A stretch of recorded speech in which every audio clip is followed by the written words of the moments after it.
Hi, I'm your host, Ricky Booker. Welcome back to a brand new season in the Kitchen with the Breakfast Brothers. It's time to get on up and whip it up with them Breakfast Brothers. It's time to get on up and whip it up with them Breakfast Brothers. Yeah, it's time to get on up and stir it up. It's time to get on up, stir it up and whip it up. Yeah, it's time to get on up.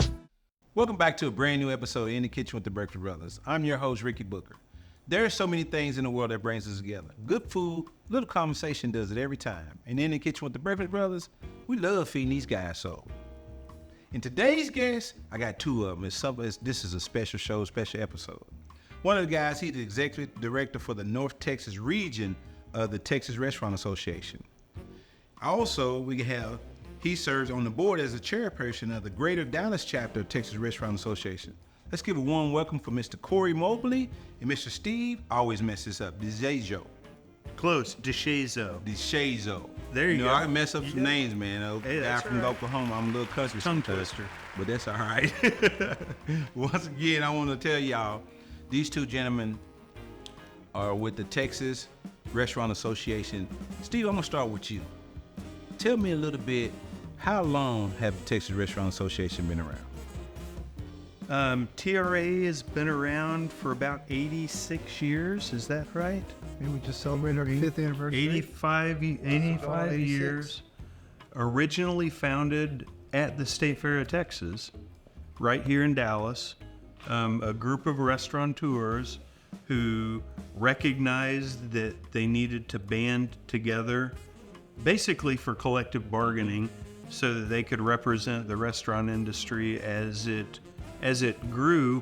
And that 85 years ago, wow, what forward insight they had, because they had no idea we would end up to where we are today. Man, it's an amazing journey too. Corey, who was the gentleman that started it? You said it's Texas State Fair. I know it was a name because you guys had mentioned it before. Who was? But well, I don't know who started it back then. I don't know who started. Like you said, it was a group of restaurateurs. They decided that they needed some representation at a local level, a federal level, and a state level. So they put the Texas Restaurant Association together about 86 years ago. And then, about 10 or 15 years, I believe, after they started, they moved down to their headquarters, Austin, to be the capital to get a lot of work done. But we have 23 chapters across the state. Dallas is the largest one in the state of Texas, and we've got the largest membership base, and got some great board members, and, two of them sitting here. Right, and that's why I was going to tell you, I had an honor to be on the board this year, 2024, man. So far, it's been quite an experience for me, man, from the orientation retreat, and found out a lot of great things when it comes from the restaurateurs, to where so much information that we don't know about that we can gather to give back to the individuals. But first of all, I want to go back and start with, I want Corey, I'm going to ask both of y'all this. I want you guys to tell y'all background and where y'all came from to this point. Then we're going to go back to the association. Yeah, so me, 14, 15 years old, wanted to, go to baseball camps, basketball camps, and my dad said, well, you're going to work for it. And so I started busting tables for him. He opened up a restaurant in 2008 with one of my best friend's dads. They turned an old car garage into a sports bar. So got my, my bearings there, or got my blood there, and went to school in Mississippi, Southern Miss. Ended up getting back to Navarre, Florida, where I'm from, and working for my dad. Worked through the ranks, became a GM, and then I got involved with the Florida Restaurant and Lodging Association. My dad said, you need to get involved. You're young. You need to know the, inner workings of the association world and the restaurants and how they join together. And so I served on a committee. Then I ended up joining the board there and ended up going to work for the Florida Restaurant and Lodging Association. Spent about 4.5 years over there. And then I had the opportunity to kind of spread my wings on my own and landed here in Dallas, Texas, May of 2021 as the executive director here of the North Texas region. And, Dallas is the largest chapter. So we do a lot of fun stuff here. And now I'm sitting here with So you came right in the middle of a pandemic.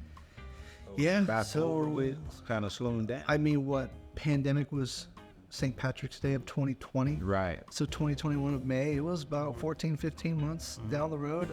So yeah, still in a collective mess, I guess you could say, but was coming in. I have a passion for the industry, and I've been in the association world. I've, done everything in the restaurant, from cleaning the tables to cleaning the toilets, and I just love it. It's in my blood. It's not going anywhere. So to be able to come to Dallas, in I think one of the largest growing cities in America, and the restaurant scene is just, Dallas alone has, somewhere upwards to like 4,500 restaurants in the service scene, and then upwards plus 15,000 in the DFW Metroplex, and then us as an organization, we represent close to 58,000 restaurants across the entire state.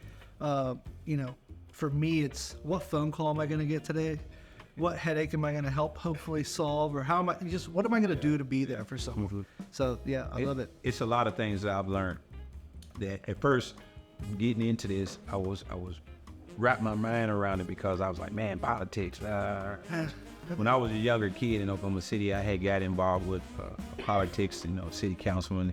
We was I forget what you call it, but we was on his team where we was going out putting yard signs, Canvassing. Yeah. Vote for this guy, vote for that guy. He was telling us, as young kids, that we was gonna get this. If he won. Never heard nothing else from him. So he really soured me about politics. So I done got better. But that one guy when I was 16 really, really made me look at politics a little different.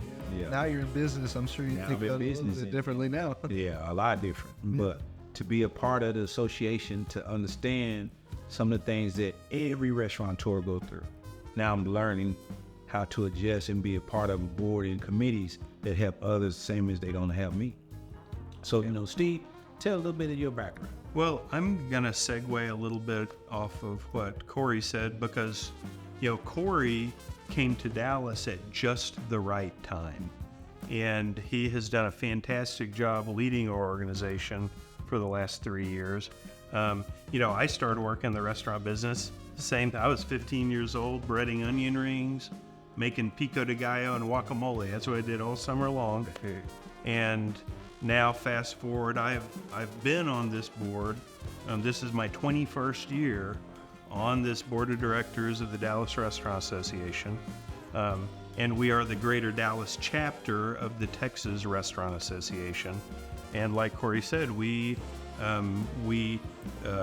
preserve, protect, and promote the restaurant industry.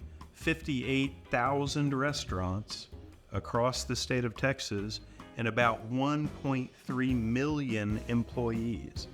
And, sitting here in your beautiful restaurant, thinking about the families that this business helps support. Right. And the careers that you help your employees and your managers and your directors develop. It's super impactful work, and that's why the Restaurant Association is so important, because when you talk about politics, well, we talk about advocacy. How do we advocate to achieve an end result that we desire? And it's one thing to stick up for yourself and to kind of, I'm going to use a movie line, damn the man, right? But it's another thing to try to figure out, how do I achieve successful results inside the system? And the only way you can do that is from the inside. And so Seat at the table, right? Yeah, that's what, seat at the table. And it's became amazing with few months that I've been in it. Amazing organization for me. It's turned my whole mindset around on how business is supposed to be done at restaurants, just business in general. So one thing that I can appreciate, at the retreat, I met guys that I've been eating their food. Just like what, I had Brent Reeves on the show already. I've been eating his food since I've been in Dallas. And then I kind of grew up, I love pizza. So I grew up on David E. Fratelli's. Yeah. And, and I've been eating his food. So I can go on and on some of the people that's part of the board, that's been part of a member and on these committees for over years and years. And here it is now, I'm at the circle round table. They always say, man, We used to always say, man, if you're gonna eat at my table, man, you gotta do everything that I want done. We're a team. But that was always kind of like a myth thing that we put together as friends. But now I'm really at a round table with a group of individuals, male and females, that's getting some things done for restaurateurs. But we're gonna talk a little bit more at the sit down and let you guys eat. But in the time being, we're gonna go back to see what Luscious has going on. What's up, y'all? It's your girl, Luscious Barbie. I'm here for the games, okay?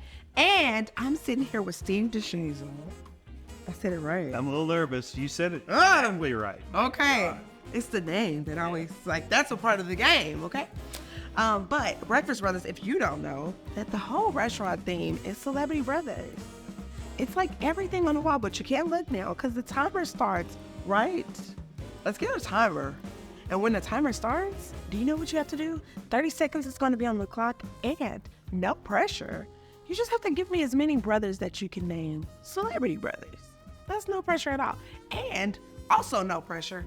We've only had about 3 people been able to give me about 6 names. So, Steve, I have faith in you that you can give me a good 10. 3. 10. 2. The Marx Brothers. Okay. The Wright Brothers. Okay. The Manning Brothers. The Jackson Brothers. Okay.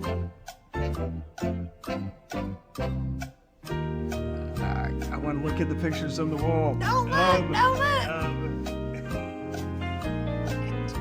You can. You can. The Murphy Brothers. Okay. The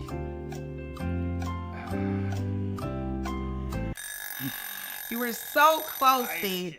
And also, you could have kept going because I didn't know any of the brothers that you named, so you won. oh well, And the Wright Brothers. They were the flying. You could have said the Deshazo The brothers. Brothers. Because I would have been like, those are the brothers. Okay, they're definitely on the wall. And if they're not, all right. They should. Go to www.breakfastbrothers.com, check out all of the menu items, and watch the show so you can keep seeing the games. Let's go. All right, so, this is a 2-guest show. So I had to split y'all up so that y'all couldn't cheat on the games. Come on now. And Corey, this game right here, I don't know if you're going to be able to get it, but I got faith because this is the Breakfast Scramble. Now, all I need you to do is tell me the correct names. I don't know if you know Pig Latin or how to scramble these words up, but I just need you to unscramble them with your eyes in 30 seconds. Okay. And the timer starts now. Let's go. Oh man. Is that fried rice? Okay. Cheese and cheese? Oh, I messed that one up. Yeah, cheese and cheese. You got that. Chicken wings? Breakfast sandwich? Yeah. Something and eggs. Catfish and... Tom, you almost had all of them. And you even got the one that I wrote that was mac and cheese, but I wrote cheese and cheese. But you still read it right. So does that give me extra credit? That gives you an extra credit. Okay. So go ahead and go for the gusto. What does that one say in the egg? Last one? Oh. I don't know. What is this? Pork chops and eggs. Okay. I had to give you that one because the catfish and grits. And catfish, come on now. Now you're the champion of the game. Okay. This is how you do the game. And you gotta watch the show so that you can watch the game. And you gotta go to www.breakfastbrothers.com so you can get you some pork chops and eggs. Until next time, let's go. All right, we're here to sit down with Corey Mobley and Steve Deshazo. And I messed it up again, but he knows what his name is. I just can't get that right. Tell me again. Deshazo. Deshazo. There you see. Now, what is that? That French? Is that? It's French. French, okay. Yeah. I already knew that a little bit. People say that. I'm gonna give you a trivia real quick. My middle name is French, and it's a male in French, but in America it could be a girl's name. What name is that? It starts with an R. And Jennifer Lopez used to be married to him. Renee. Yeah, Renee's the other name, and not Deshazo. No. But anyway, man, I'm gonna let y'all get started ordering what y'all want on the menu, so that we can talk at the same time. Hello, gentlemen. You doing okay today? Absolutely. I'm D. I'm gonna be your server, okay? Can I get you guys started to eat? I will do the shrimp fried rice. Alrighty, I have you. Yes, sir. I'm gonna have shrimp and grits. Alrighty. Anything else I can get for you, fellas? No, I'm good. Alrighty. Perfect. You get anything to drink? I'd like a water to drink. Alrighty, I have that right out for you, fellas. Okay. Thank You're you. welcome. All right. So, man, I want to ask you guys. It's so exciting to sit in here across the table with my peers, man, and it's just, I want to talk about this restaurant stuff and the restaurant business. But the one thing that everybody wants to know sometimes before they become members, what has the industry given back to the organization, and how far can it take you when either one of y'all can answer that question? Saying this one, you were talking about Brent Reeves earlier, and I shared this with the staff the other week at the board retreat that you were at. He talked about, I'm serving on this board now. It's taking over my dad's restaurant and everything like that. And he said, it dawned on me when I was at University of North Texas, I received scholarships for several years that helped pay for his textbooks, pay for his tuition. And those were Greater Dallas chapter scholarships. Be sure to say that. And I thought that was cool, right? Full circle. But we did some tracking last year. That was one of our goals. And we tracked the last 10 years.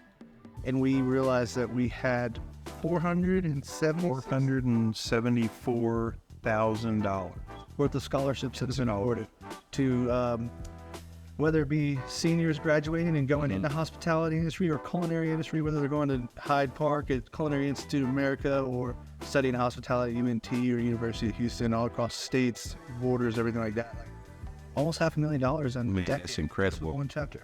And you're right, Brent Reeves did mention that, and he was a youngster. Now he's running the Smokey John's Barbecue, and he's a restaurateur, and Texas Restaurant Association chapter helped it with his scholarship. That was, like you just said, that was a full circle. So it definitely works, and that's how far it went to actually help someone that's now a board member. That's incredible. Yeah, he said he can't wait to get back, and I think that's awesome.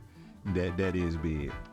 Corey, here's one more thing. Let's talk about from operating, solving problems to utilizing the restaurant association to the problem solving for all members. You talked about it early on, how you take a lot of phone calls, you put out a lot of fires. Let's talk about how it utilized the restaurant association to solve those problems. How do you do that day to day? I just hand the phone to Steve.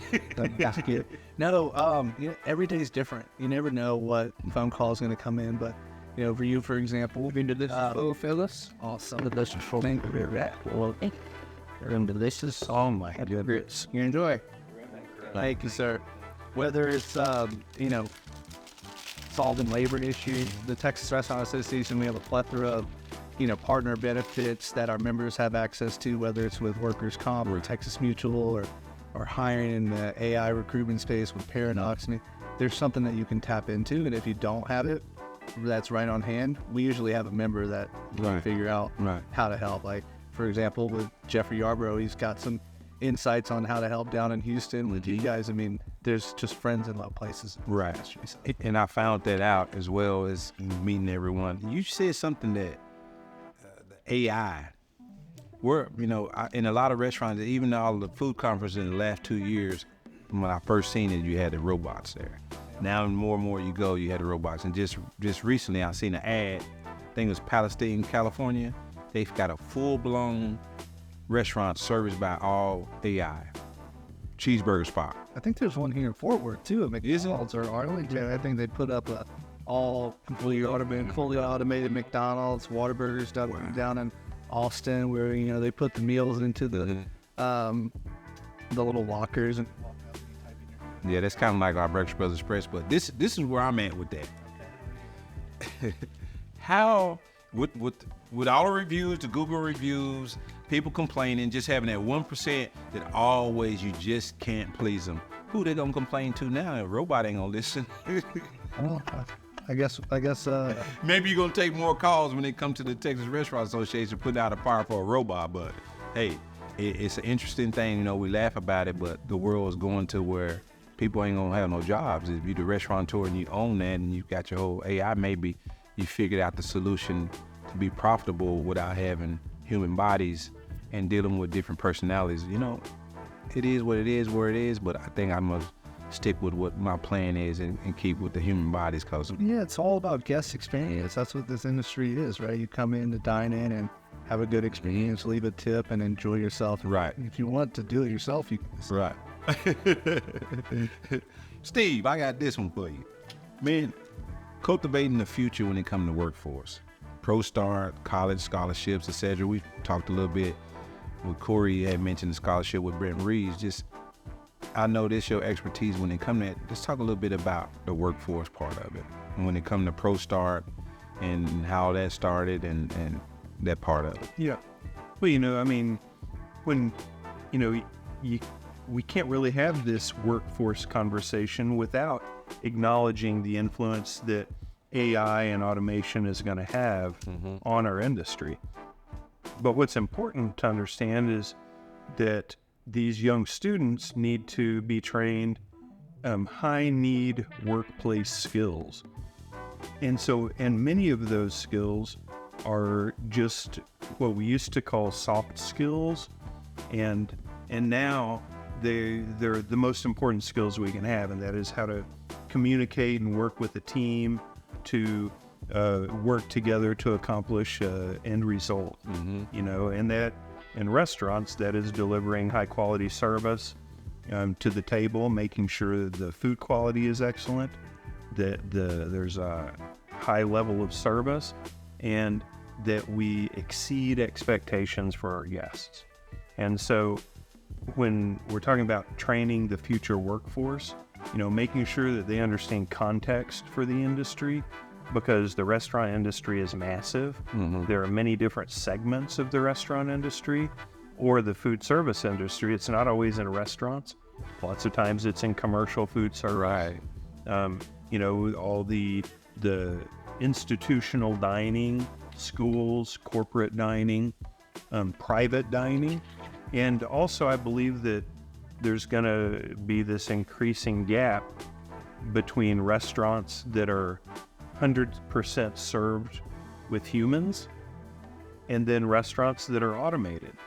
And some of the best jobs in the future are going to be in those automated restaurants, in mechatronics, distribution and logistics, and the technology that comes along with those types of operations. So having foundational skills, culinary and hospitality skills, you know, whether it's in our high school pattern, those ProStart programs, and I know you've had a lot of experience working with some of these high school programs, but also our post-secondary. So, you know, all of our community colleges in the area, you know, Tarrant County College, Collin College, and of course, I'm kind of a fan of Dallas College.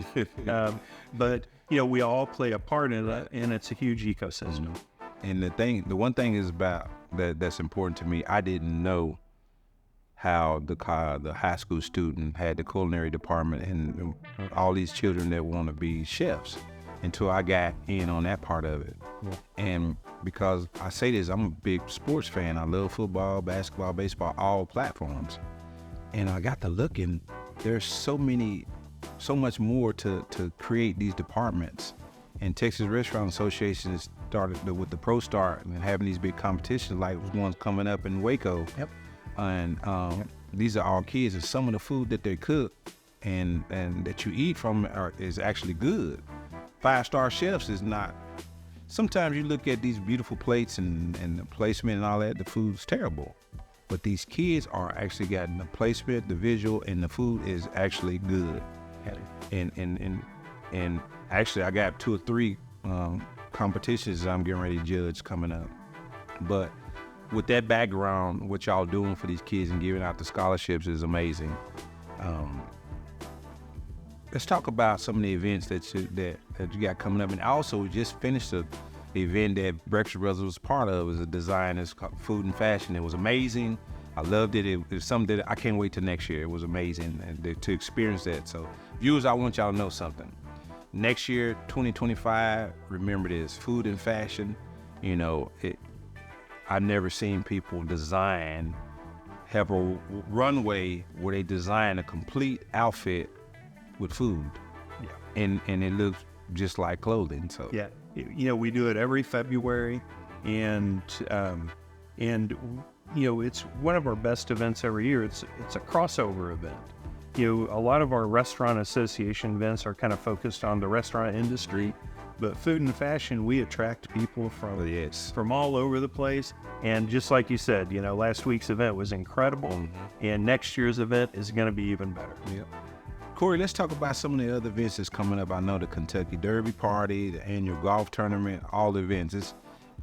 It amazes me that people don't know about all these events that's right here in your backyard of Dallas. It's almost you got to be part of the circle. The end game now is for Texas Restaurant Association, the greater chapter of Dallas. It starts the know-how of being part of these things when it comes to the restaurants and the consumer. So tell us a little background of the Kentucky Derby Party. So that's something that's kind of new to us. We wanted to create something fun, again, like with food and fashion. That's something different. No, it's different. All the time. You know, the golf tournaments are great. They raise good money and get your golfers out of the office and out of the restaurants for a day and get out on the course. But, you know, this is going to be looking at gearing to raise some money for our advocacy efforts with the Texas Restaurant Association. We want to do something fun. It's going to have some hat contests and some pie contests and raising some money and have some good drinks and some good food and be outside and watch the race. And I think the race only lasts like 2 minutes. It might be drinking the whole time and hanging out for a couple of hours, and then once the race is over with, I think we're pretty much done. Okay. But yeah, that's gonna be fun. Man, you know, I could sit here all day long and talk about what the association do for the consumers, do for the restaurateurs. It's amazing. 85 years that's unheard of. And some of the things that's going on, and now I'm part of the board. Man, it's amazing to me. I love it.